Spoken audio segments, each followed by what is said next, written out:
ஒரு ஊரில் ராஜா ராணி இருப்பாங்களாம்.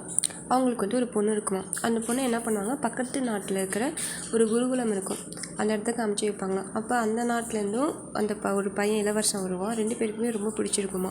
அதனால் என்ன பண்ணுவாங்க, 2 பேருமே சொல்லிக்காமையே அப்படியே விரும்பிகிட்டே இருப்பாங்களாம் ஒவ்வொரு டைமும், அப்படியே கண்ணில் பார்த்துக்கிட்டே.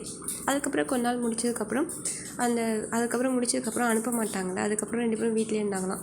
அதுக்கப்புறம் உரிய காலம் வர வரைக்கும் வெயிட் பண்ணிட்டே இருந்தாங்களாம். அது வரைக்கும் என்ன, இது மாதிரி ஒரு ராணி ஆகணும்னா என்ன திறமைகள் வேணுமோ இவங்க கற்றுட்டு இருந்தாங்களாம். ஒரு ராஜாவாகணும் என்னென்ன திறமை வேணும்னா அந்த பையன் அந்த வீட்டில், அந்த இளவரசன் வீட்டில் வந்து கற்றுட்டு இருந்தாங்களாம்.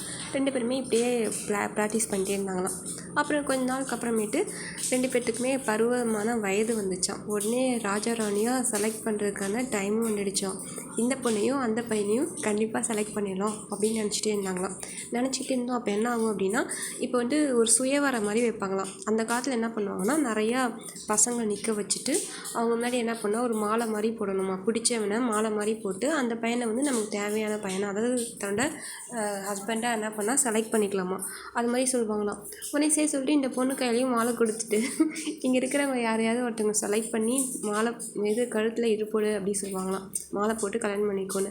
அப்போ வந்துட்டு இருக்கும்போது உடனே இந்த பையன் தான் சொல்லி அங்கே நின்றுட்டுருப்பானா, அப்படியே கழுத்தில் போடுறதுக்காண்டி அப்படியே வருவானோ.